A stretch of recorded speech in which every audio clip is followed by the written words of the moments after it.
Hi guys, welcome to another video. So last video में हमने कुछ डेफिनेशन डिस्कस की थी इंड AS 12 की। सो इसमें हम ट्रीटमेंट डिस्कस करने वाले हैं, डेफिनेशंस को आगे हम ट्रीट कैसे करते हैं। तो चलिए शुरू करते हैं। लास्ट की आप वीडियो बेसिकली रिवाइज कर लीजिए और उसमें से जो भी आपके नोट्स हैं वो भी बना लीजिए ताकि आपको ईजी रहेगा बाद में आगे समझना।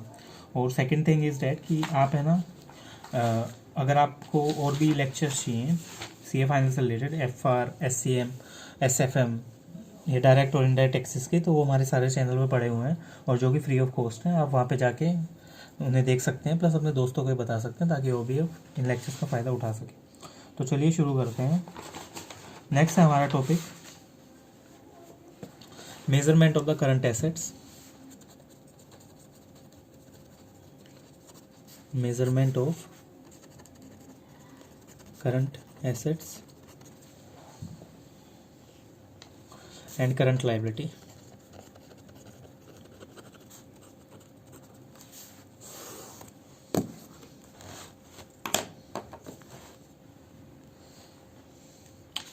सो कैसे मेज़र की जाती हैं? जो डेफर्ड टैक्स लायबिलिटी, जो करंट टैक्स लायबिलिटीज़ होती हैं वो करंट पीरियड के लिए और प्रायर पीरियड के लिए मेज़र की जाती है जितनी अमाउंट एक्सपेक्टेड है पे करनी। Like current tax liabilities for the current period और प्रायर पीरियड आपकी मेज़र की जाएंगी। Measured at the amount expected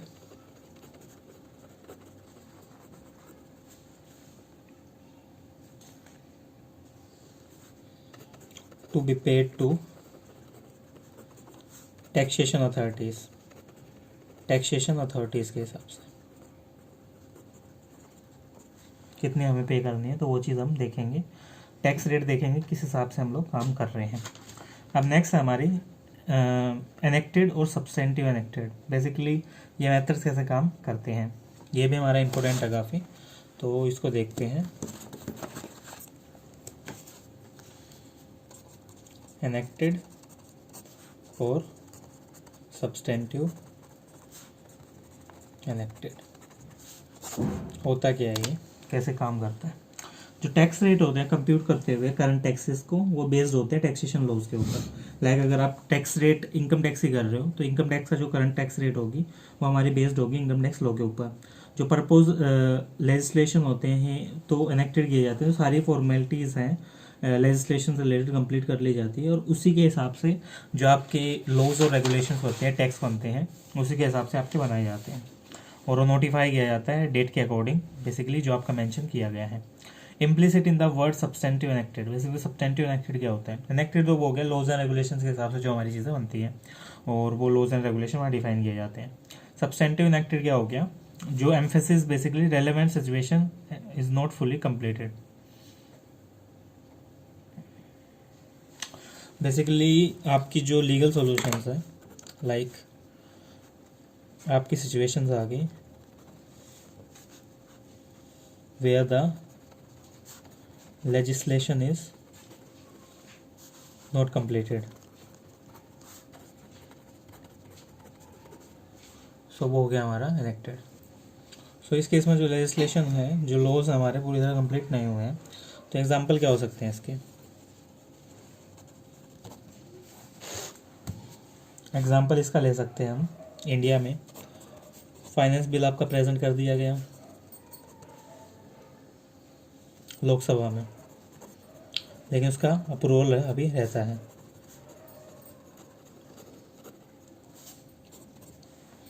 next आ गया हमारा, डिस्कस हो गया लोकसभा में finance bill and passed by Lok Sabha. The problem is that आगे वो रहता है। बेसिकली उसके बाद क्या जाएगा, वो मूव्स टू राज्यसभा। अब बिल है हमारा राज्यसभा में चला गया।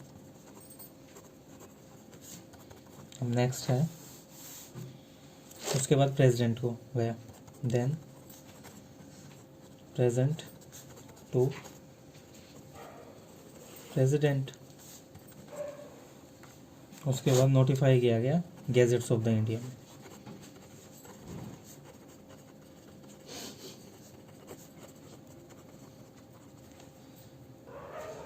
अब नेक्स्ट कंसेप्ट हमारा offsetting current tax.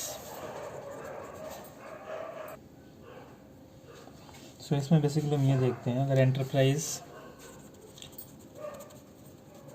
Should offset the asset if, अगर ये लीगली इन्फोर्सेबल राइट होगा उसका,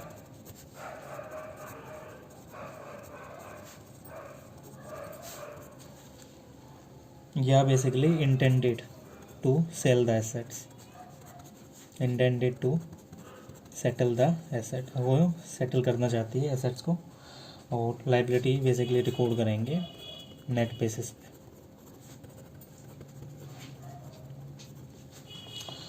सो ये हो गया इतना। अब नेक्स्ट हमारी defer tax liability. Defer tax liability को डिटेल में देखते हैं होती क्या।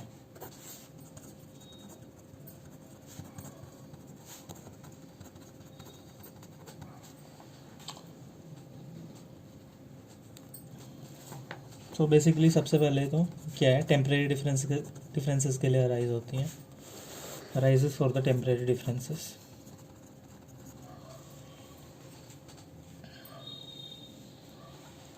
एक्सपेक्ट फॉलोइंग सिचुएशंस, इन सिचुएशंस को छोड़ के क्या हो सकते हैं सिचुएशन, अभी सिचुएशंस देखेंगे। तो सबसे पहले है हमारी no deferred tax liability shall be recognized from the initial recognition of the goodwill. So no deferred arise from the initial recognition of goodwill। तो शुरू में जितने भी हमारी इनिशियल रिकॉग्नाइज गुडविल होगी उसमें से डेफर्ड लायबिलिटी कभी भी अराइज नहीं हो सकती। तो ये बेसिकली एक एग्जांपल से देखते हैं, लाइक हमने एग्जांपल के लिए लिया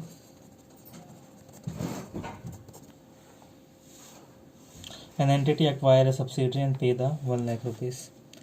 सो ए ने एक्वायर किया एक कंपनी को and pay rupees 1 lakhs and fair value of the net realisable identifiable assets है। So fair value of net identifiable asset है 65,000। सो क्या एंट्री की जाएगी इस केस में। तो सबसे पहले 65 की एसेट्स की वैल्यू थी और एक्वायर किया 1 लाख में, तो गुडविल कितनी आ गई हमारी, ऑलरेडी हमारी गुडविल होगी 35,000 रुपये, क्योंकि 1 लाख में एक्वायर किया है, 65 की एसेट थी, सॉरी। सो 35 की क्या होगी हमारी गुडविल है। सो गुडविल आ गई 35 की। So entry is goodwill account debit,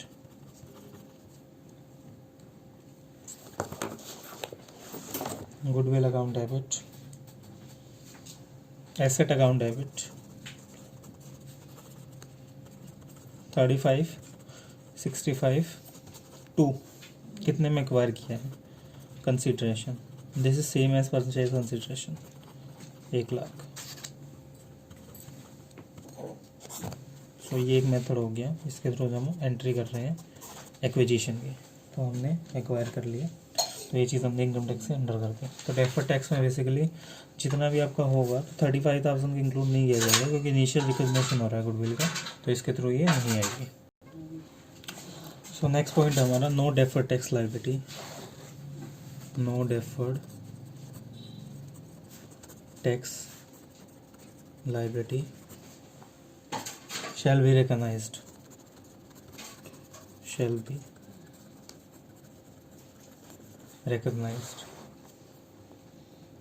from the initial recognition of asset.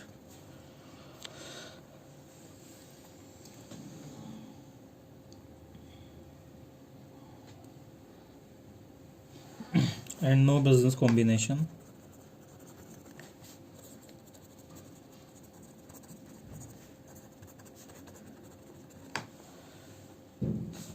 at the time of the transaction.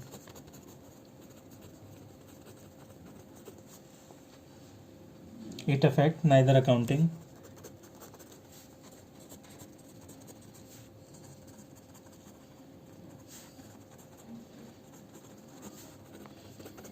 No taxable profit. So कैसे है ये? बेसिकली कोई डेफर्ड टैक्स लाइबिलिटी रिकॉग्नाइज नहीं की जाएगी initial recognition of the asset से। अगर आपने बिल्कुल शुरू में एसेट रिकॉग्नाइज किया है तो कोई भी बेसिकली उससे डेफर्ड टैक्स लाइबिलिटी नहीं होगी। इसलिए नहीं होगी क्योंकि आप यही देखिए कि आपने अभी अभी एसेट्स को रिकॉग्नाइज कराया है, बिल्कुल शुरू में है, और तभी आप उनसे डेफर्ड टैक्स का क्रेडिट ले लोगे लाइबिलिटी का, तो वो बेसिकली सही नहीं होगा एक क्योंकि at the time of the combination of business या ट्रांजेक्शन, मतलब बिजनेस कॉम्बिनेशन आपका मर्जर एक्विजिशन को बोलते हैं। अगर बिजनेस कॉम्बिनेशन के टाइम पे या ट्रांजेक्शन के टाइम पे आप किसी भी अकाउंटिंग या टैक्सेबल प्रॉफिट को इफेक्ट नहीं करना चाहते डेफर्ड टैक्स लाइबिलिटी से, तो इसलिए कोई भी रिकग्निशन नहीं करेंगे हम लोग। तो ऐसा ही बोल रहा है, लाइक बिजनेस कॉम्बिनेशन आपका मर्जर एक्विजिशन से है, बिजनेस कॉम्बिनेशन मर्जर एक्विजिशन का दूसरा नाम है।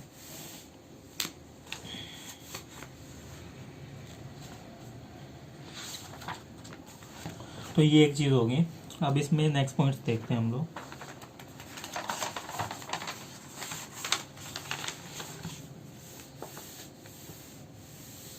अब ये देखते हैं कि डेफर्ड टैक्स एसेट क्या होती है, किस चीज़ को बोलते हैं हम डेफर्ड टैक्स एसेट। तो चलिए शुरू करते हैं।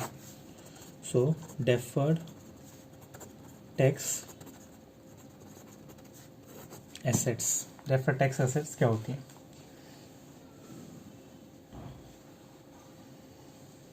सो ये बेसिकली उसकी तरह ही है, लेकिन इसमें थोड़ी सी चीज़ें डिफरेंट हो जाती हैं। है तो डेफर्ड टैक्स लाइबिलिटी की तरह ही, लेकिन थोड़ी सी चीज़ें डिफरेंट है। होता है क्या है, deferred tax asset shall be recognized for all the deductible temporary differences. Basically जो डेफर्ड टैक्स एसेट है आपकी रिकॉग्नाइज की जाती है तभी जो आपके सारे डिडक्टेबल टेम्परेरी डिफरेंस वहाँ पे डाल रखे हो, to the extent that it is probable that the taxable profit will be available against which deductible temporary difference can be utilized। इसलिए आपका टैक्सेबल प्रॉफिट आपका अवेलेबल होगा आपके सारे टेम्परेरी डिफरेंसेस को ख़त्म करने के बाद। No deferred tax shall be recognize from the initial recognition of the assets. Basically आपका कोई भी डेफर्ड एक्स जो एसेट है रिकॉग्नाइज नहीं किया जाता initial recognition of the asset से। बिल्कुल वही पॉइंट है। No deferred tax asset shall be recognized from initial recognition of asset। ठीक है, एक चीज़ तो ये होगी आपकी आपका इनिशियल रिकॉग्निशन ऑफ एसेट्स और liability in the transactions. asset in transaction that is not a business combination, that is not a business combination। Basically वो चीज़ आपकी बिजनेस कॉम्बिनेशन भी नहीं है और आपकी कोई एसेट्स और लायबिलिटी यहाँ से रिकॉग्नाइज नहीं की जाएगी जो आपका इनिशियल में चीज़ें की गई हों। और एंड neither affects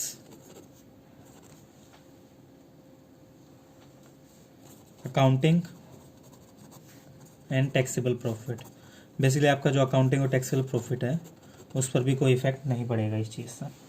सो क्या क्या एग्जांपल हो सकते हैं आपके डिडक्टिबल टेम्परेरी डिफरेंसेस के जो डेफर्ड टैक्स लेके आता है? टाइमिंग डिफरेंसेस हो सकते हैं। तो मोस्ट कॉमन एग्जांपल क्या हो सकते हैं? Most common example of the temporary difference।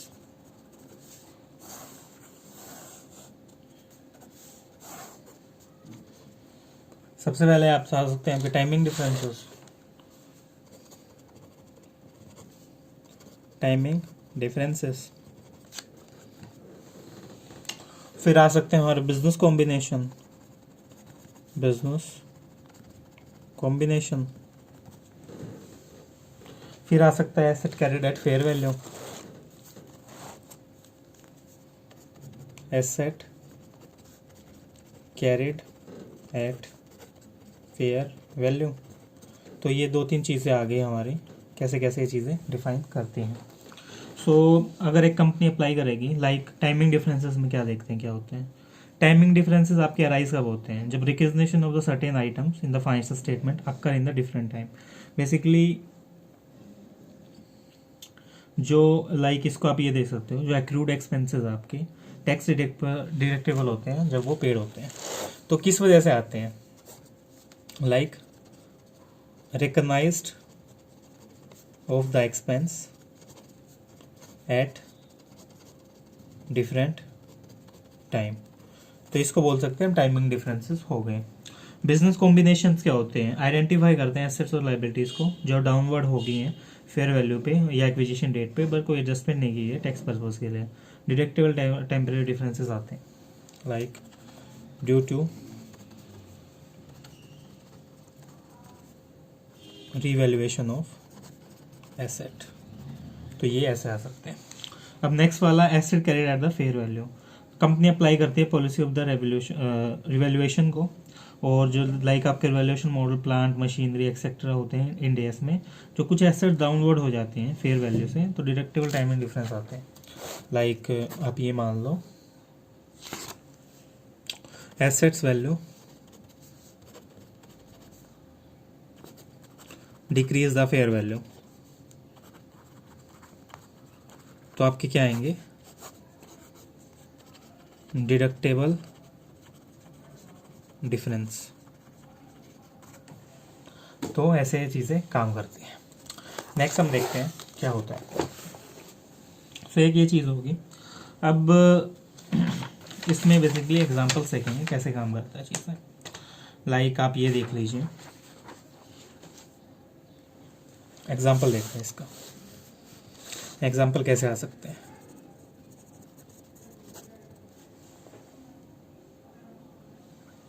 Like company ने सोल्ड की गुड्स,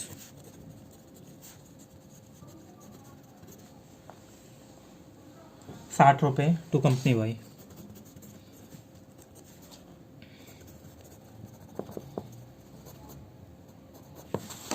ठीक है, ये चीज़ होगी एक। और जो स्टैंडर्ड में बैलेंस शीट है वाई की,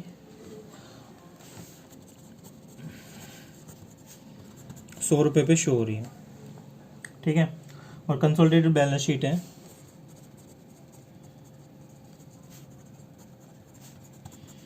वो ₹60 पे शो हो रही है। ठीक है, जो टैक्स बेस है वाई का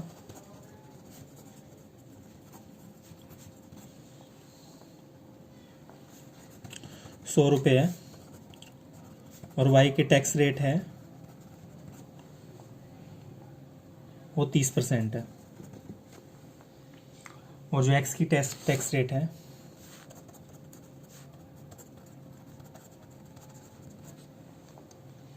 वो आपकी 25% है।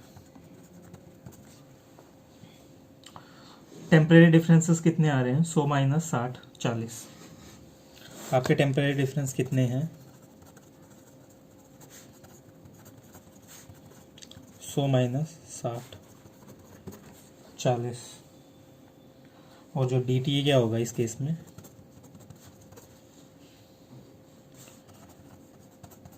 ₹40 के हिसाब से 30% ₹12। डी टी हमारा कितना होगा, 12। तो ऐसे ये चीज़ें काम करती हैं सारी। एंट्री कैसे करेंगे, एंट्री होगी आपकी डेफर्ड टैक्स एसेट कितनी आ रही है, deferred tax asset debit 12 to P&L account. जो आपकी चीज़ें हैं वो P&L में डाल दी जाएंगी, टू P&L अकाउंट 12। तो ये हो गया हमारा DT। सो बेसिकली रेटी का पूरा कंसेप्ट हो गया हमारा। आगे आप बाकी आप इसका क्वेश्चन करके दे सकते हैं स्टडी मैट से, और हम भी आगे आके कंसेप्ट पूरा होने के बाद, चैप्टर पूरा होने के बाद हम भी आपको क्वेश्चंस इसके कवर करा देंगे। तो दोस्तों आज की वीडियो के लिए इतना ही। अगर आपको वीडियो अच्छी लगी तो आप इसको चैनल को सब्सक्राइब कर सकते हैं और वीडियो को लाइक कर सकते हैं, ताकि आपको आने वाले वीडियोज़ के अपडेट मिलती रहे। सो मिलते हैं अगली वीडियो में, तब तक के लिए धन्यवाद।